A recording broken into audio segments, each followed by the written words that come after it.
आप देख रहे हैं आदित्य भारत न्यूज, साहस सच कहने का।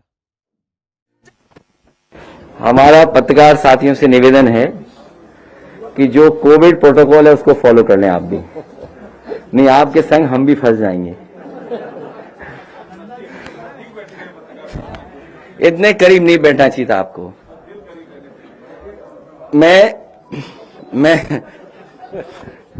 मैं सभी पत्रकार साथियों का धन्यवाद देना चाहता हूं और लगातार हम और आप देख रहे हैं कि तो दोबारा बोले, आप पहले कनेक्ट ठीक कर लीजिए। तो मुख्यमंत्री जी का टिकट घोषित हो गया।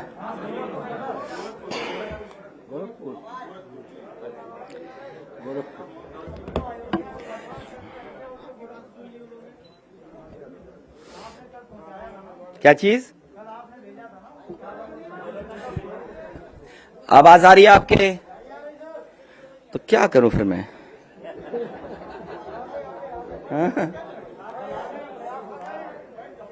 मैं अपने पत्रकार साथियों का धन्यवाद देना चाहता हूं और मैं आपके माध्यम से सभी समाजवादी पार्टी के कार्यकर्ता नेताओं से भी अपील करता हूं कि जब भी पार्टी कार्यालय आए तो जो प्रोटोकॉल है कोविड प्रोटोकॉल को पूरी ईमानदारी से फॉलो करें। जहां हम लोग फॉलो कर रहे हैं वहीं हमें सभी कार्यकर्ताओं से अपील करता हूं एक बार फिर, क्योंकि चुनाव बहुत महत्वपूर्ण है। इस प्रोटोकॉल के बहाने भारतीय जनता पार्टी ये भी साजिश कर सकती है कि जहां समाजवादी पार्टी के वोट ज्यादा हों एम्बुलेंस खड़ी कर दें। नौगांव सादात का जब चुनाव था मैंने बहुत करीब से देखा था कि जहां जहां समाजवादी पार्टी का वोट था वहां पर एम्बुलेंस और पुलिस को लगा दिया गया था। जैसे ही कोई बाहर निकलता था लाठी मारते थे, अपमानित करते थे या फिर दबाव बनाते थे कि वोट डालने न जाएं, और अगर डालने जाओगे आप तो आपके खिलाफ कार्रवाई हो जाएगी।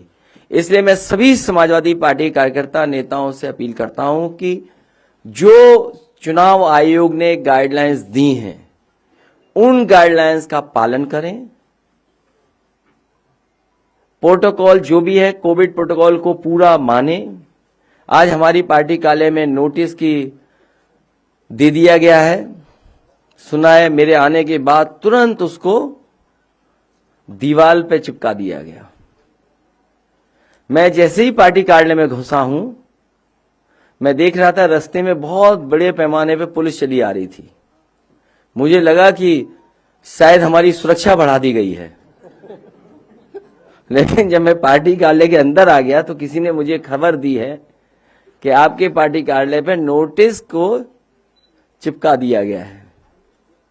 तो इसलिए मैं सभी कार्यकर्ताओं से नेताओं से कहूंगा कि घर रहें, अपने मोहल्ले में रहें, अपनी विधानसभा में रहें। हम लोग लगातार संपर्क कर करके जानकारी भी हासिल कर रहे हैं, परिस्थितियों के हिसाब से पूरी जानकारी कर रहे हैं और बहुत जल्दी टिकट घोषित हो जाएंगी। आपको यहां आने की जरूरत नहीं है। हो सकता है टिकट की सूची ना आए, वैसे ही ए और बी फॉर्म दे दी जाए, क्योंकि कोविड प्रोटोकॉल का फॉलो करना है। अगर कोविड प्रोटोकॉल को फॉलो नहीं करेंगे तो कहीं ना कहीं आपके ऊपर प्रश्न लगेगा। जहां तक सवाल चुनाव लड़ने का है, कभी कहते थे कि मथुरा से लड़ेंगे, कभी कहते थे अयोध्या से लड़ेंगे, कभी कहते थे प्रयागराज से लड़ेंगे, कभी कहते थे देवबंद से लड़ेंगे। मुझे खुशी है इस बात की कि भारतीय जनता पार्टी ने पहले ही उन्हें अपने घर भेज दिया। हालांकि वो कल से गोरखपुर में है, टिकट पहले बुक कराई थी उन्होंने 11 तारीख की। अब मुझे लगता है कि गोरखपुर में ही उन्हें रहना पड़ेगा।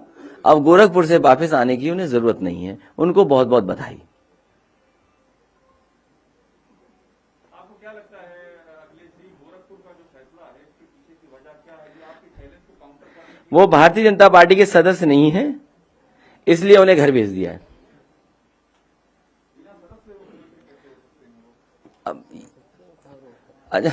आप किसी पार्टी के सदस्य न हो तब भी आप मुख्यमंत्री हो सकते हैं। हाँ, किसी पार्टी के सदस्य हो तब भी आप बन सकते हैं मुख्यमंत्री। और अभी तो जनता को भेजना था, जनता के भेजने से पहले ही भेज दिया इन्हें वापस। सर, मैं अतुल अग्रवाल हिंदी खबर से हूँ। मैं आपसे पूछना चाहता हूँ कि अभी जो 107 बीजेपी ने अपने उम्मीदवारों के नाम जारी किए हैं, उसमें 21 ऐसे हैं जिनके टिकट कटे हैं सिटिंग विधायकों के, उनमें से कितने आपके पास आ रहे हैं? मैं भारतीय जनता पार्टी से कहूंगा कि अब किसी भी भारतीय जनता पार्टी के विधायक को मैं नहीं लूंगा। अब आप जितनों के आप टिकट काटना चाहें काट सकते हैं। मंत्रियों को भी नहीं लेंगे, वो जिसकी टिकट काटना चाहे काटें। अब समाजवादी पार्टी में उनको नहीं लिया जाएगा।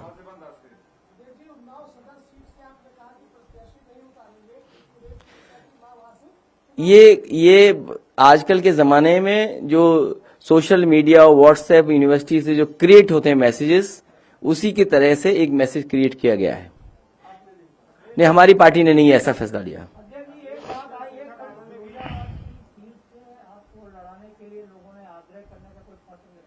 मुझे अभी पत्र नहीं मिला है। फिरोजाबाद हमारा घर है।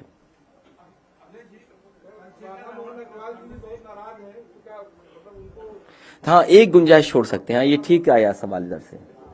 हाँ, एक के लिए अभी जरूरत है हमें,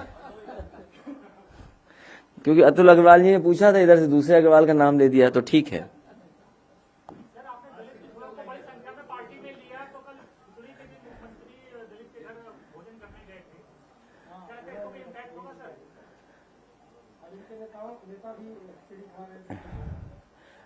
मैंने आपसे कहा कि समाजवादी पार्टी के गठबंधन के साथ 80% जनता है और 20% बीजेपी के खिलाफ लोग हैं, तो 100 हैं पूरे हमारे साथ। साफ होने जा रही है भारतीय जनता पार्टी से, उत्तर प्रदेश से। सर,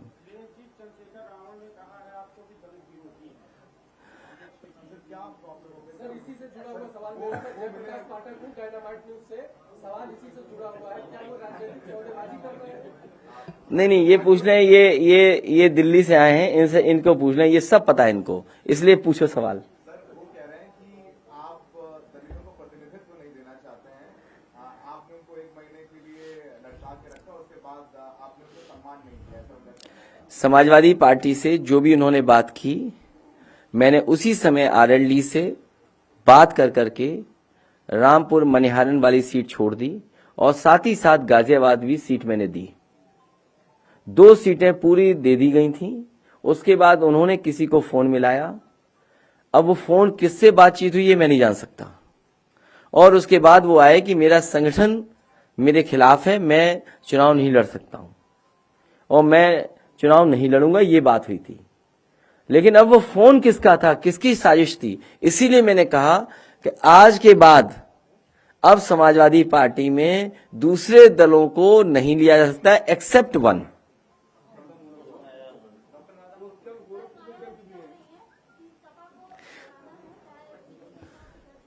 ये उनका पुराना है, लेकिन जन्मदिन के दिन ऐसा नहीं सवाल पूछना चाहिए। मैं उनके जन्मदिन पे बहुत बहुत बधाई देना चाहता हूं, बहुत बहुत शुभकामनाएं देना चाहता हूं।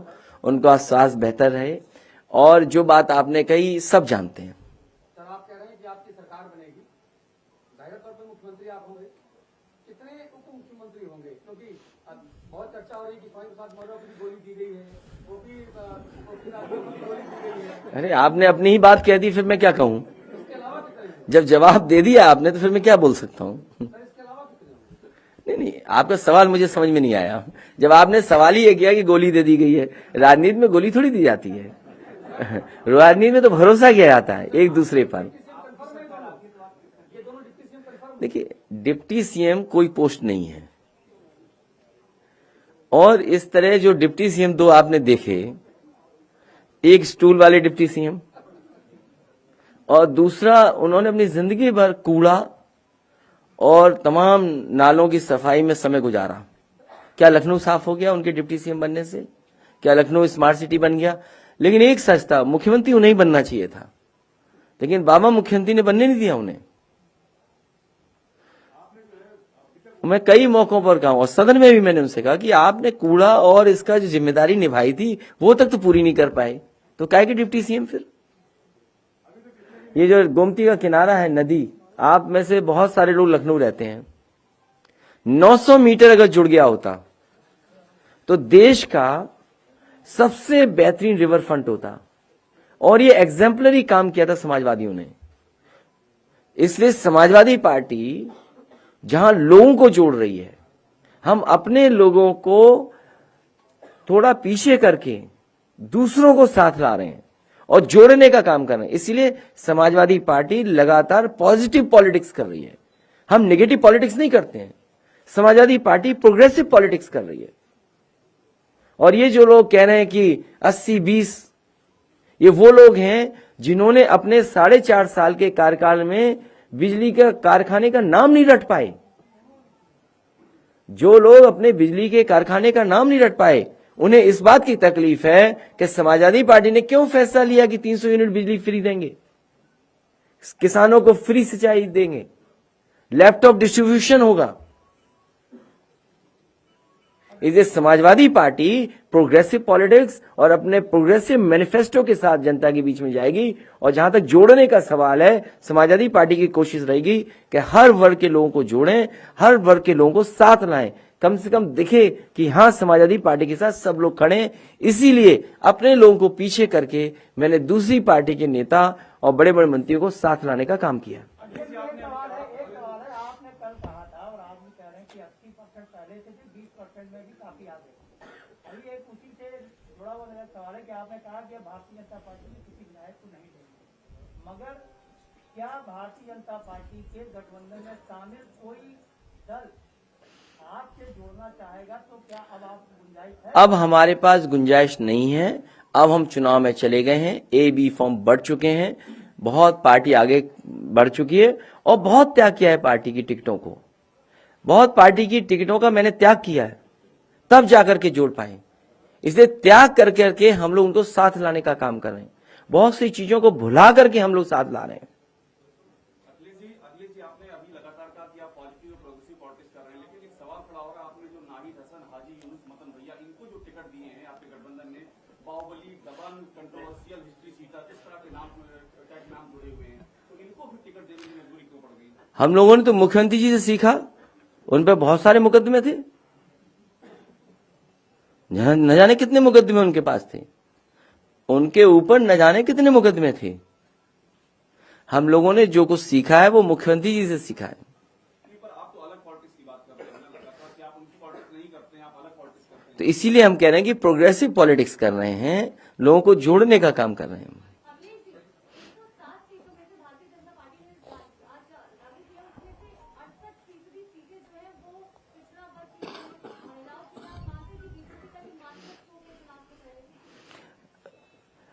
भारतीय जनता पार्टी वैसी हिट विकेट हो चुकी है, रन आउट हो चुकी है, वो पवेलियन से बाहर जा चुके हैं।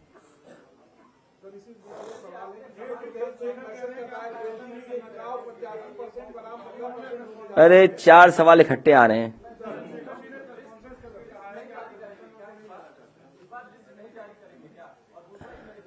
लिस्ट जारी हो जाएगी और मैनिफेस्टो भी बहुत जल्दी आएगा। मैनिफेस्टो बहुत जल्दी लेकर के आऊंगा और समाजवादी पार्टी का मैनिफेस्टो प्रोग्रेसिव होगा और कोशिश की जा रही है कि जिस तरीके से 2012 में बहुत ही प्रोग्रेसिव उत्तर प्रदेश का इंफ्रास्ट्रक्चर कैसे बेहतर हो, उत्तर प्रदेश में स्वास्थ्य सेवाएं कैसे बेहतर हो, मेडिकल फैसिलिटीज बेटर कैसे हों, एजुकेशन कैसे बेटर हो, और आज के हिसाब से एजुकेशन के साथ साथ ट्रेनिंग अच्छी हो, और वहीं सोशल स्कीम्स कैसे हो, समाजवादी पेंशन जैसी एक शानदार अच्छी स्कीम जहां महिलाओं की मदद की जा रही थी, उनके सम्मान के लिए मदद हो रही थी, उससे कोशिश करके उससे बेहतर स्कीम लाने का काम मैनिफेस्टो के माध्यम से होगा।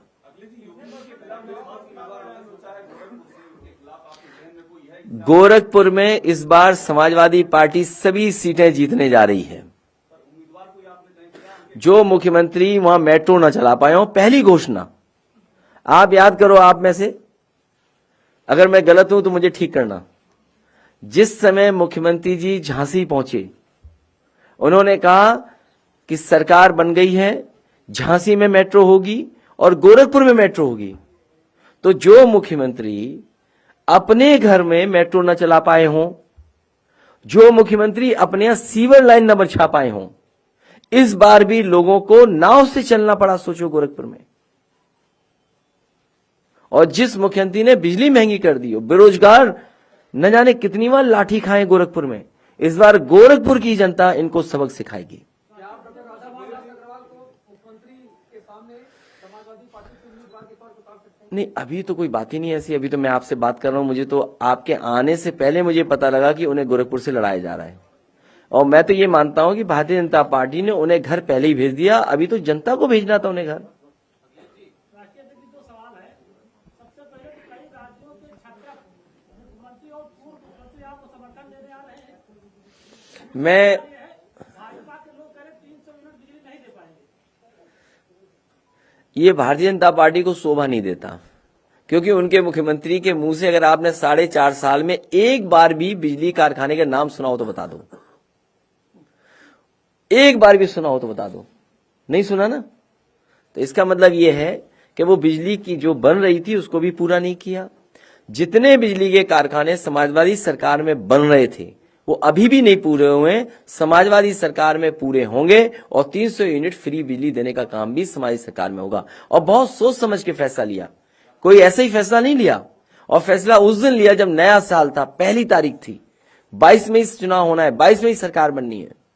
समाजवादी पार्टी और हम लोगों ने पूरा होमवर्क करके, जानकारी हासिल करके ही फैसला लिया है कि उत्तर प्रदेश में बिजली दी जा सकती है, बिजली पर्याप्त है। और जितना समाजवादियों ने काम किया, आप ललितपुर चले जाइए, बिजली के कारखाने किसने बनाए, सोलर एनर्जी के प्लांट किसने लगाए।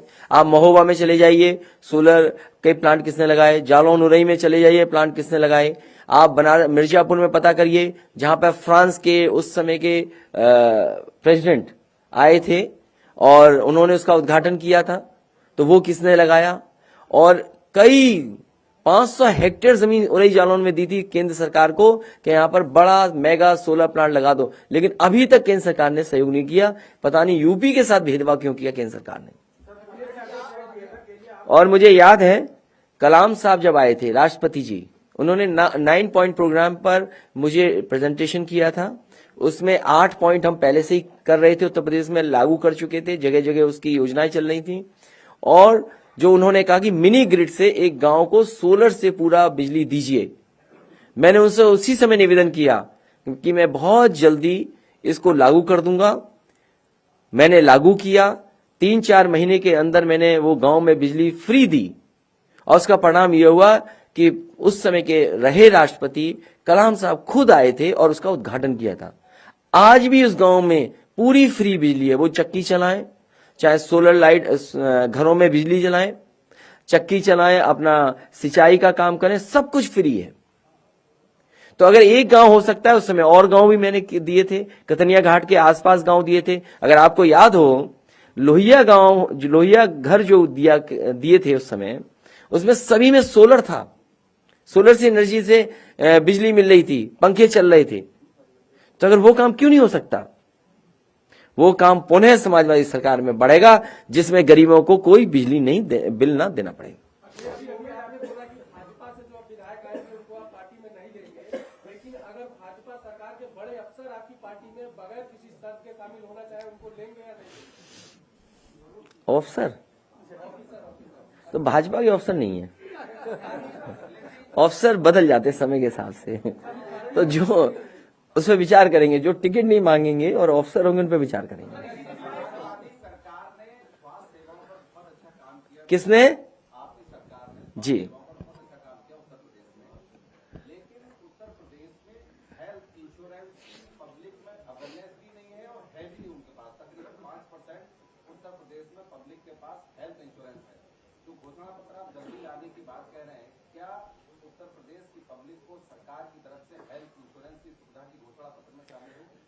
इंश्योरेंस एक दूसरा सवाल है, लेकिन सरकारी अस्पताल या ऐसी संस्थाएं प्राइवेट भी हों जहां गरीब को फ्री इलाज मिल जाए।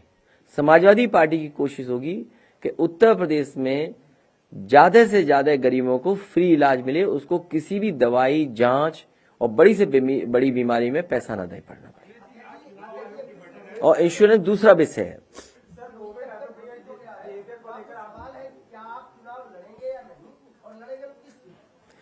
अभी नहीं बताएंगे, पार्टी तय करेगी, उसी हिसाब से फैसला लेंगे। मुझे ये नहीं पता है कि समाजवादी पार्टी कार्यालय में धारा 144 कब लागू हुई थी, तो इसका क्या जवाब दें हम, जब हमें ये नहीं पता था कि यहाँ धारा 144 लागू है। अगर धारा 144 लागू है तो आज फिर एफआईआर हो जाएगी। आप और हम सब बैठे हैं यहाँ पर।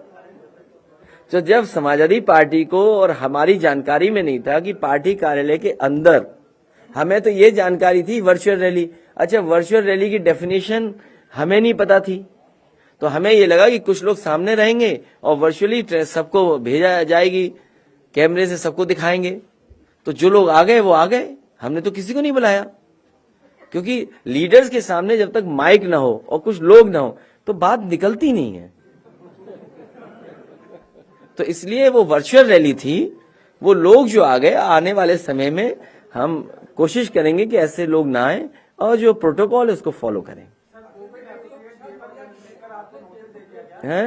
कोविड एप्रोप्रिएट बिहेवियर को लेकर आपको नोटिस दे दिया गया। मेरा सवाल ये है कि एलयू के तमाम हॉस्टल्स में जो कोविड ब्लास्ट हो चुका है, बच्चे और छात्र परेशान हैं, तो कहीं ना कहीं प्रशासन की बड़ी लापरवाही, प्रशासन ध्यान नहीं दे रहा, क्या कुछ है? प्रशासन कभी भी ध्यान नहीं देगा। इन्होंने स्वास्थ्य सेवाओं को चौपट किया है। आज गरीब को कहीं इलाज नहीं मिल रहा है, न ऑपरेशन हो रहे हैं सरकारी अस्पताल में, न दवाई मिल रही है, न जांचें हो रही हैं। तो राजधानी में अगर ये हालत है कि हॉस्टल के बच्चे जो माँ बाप से दूर हैं और यहाँ पर पढ़ाई करने आए, अगर उनकी देखभाल सरकार नहीं करेगी तो कौन देखभाल करेगा? इसलिए सरकार की जिम्मेदारी बनती है उन बच्चों को अच्छा से अच्छा इलाज और तुरंत प्रोटोकॉल के तहत जो दवाइयां उपलब्ध करानी चाहिए वो उपलब्ध कराएं। सर, आपने योगी सरकार के 4 बड़े अधिकारियों के ऊपर समाजवादी पार्टी ने आरोप लगाए थे, चुनाव आयोग से शिकायत की थी, उसमें आगे क्या कोई संवाद हुआ? देखिए, अगर विपक्ष की सरकार होती तो सब अधिकारी अभी तक हट गए होते। जब सत्ता एक जगह हो, दोनों पार्टियों की सत्ता एक जगह हो, दोनों सत्ता एक पार्टी की है, हमें उम्मीद है कि चुनाव आयोग इन बातों को देखेगा और इन अधिकारियों के खिलाफ कार्रवाई करेगा।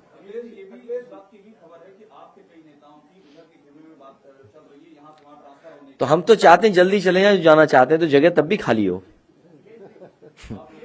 नहीं नहीं नहीं, रुकेंगे नहीं। हम एक विचारधारा और एक लड़ाई लड़ रहे हैं, किस किस को रोकेंगे, कब कौन चला जाए?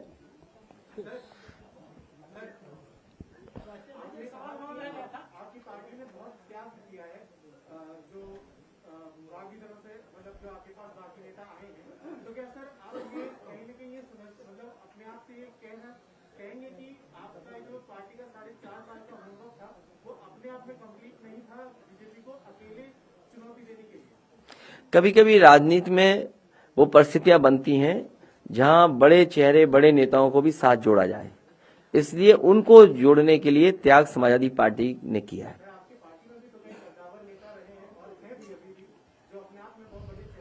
कई बार ऐसा भी देखने को मिलता है कि जो नेता हैं उनके आने से एकदम माहौल बदल जाता है।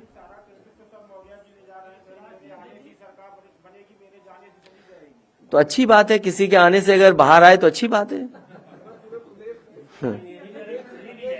हाँ, मैं अब क्या बोलूं उस पर?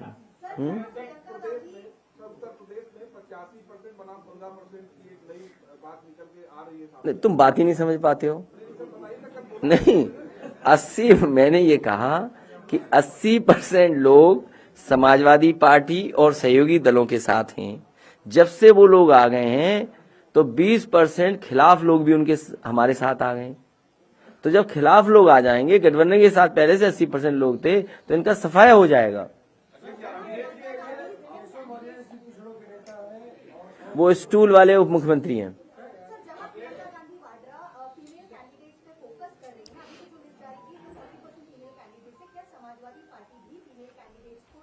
समाजवादी पार्टी उन्हीं महिला प्रत्याशी उतारेंगे जो जीतेंगी, हम हारने के लिए नहीं उतार सकते।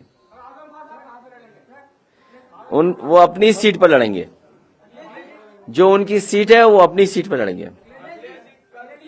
अगर उनकी सीट ही नहीं पता तो कैसे तुम पत्रकार हो?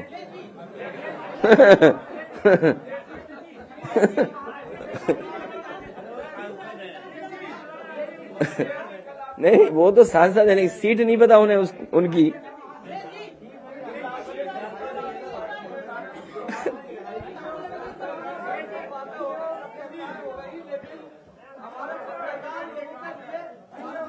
आपके लिए इंश्योरेंस, हमारे पत्रकार साथी ने कहा, वो बात मान ली, आपके लिए इंश्योरेंस।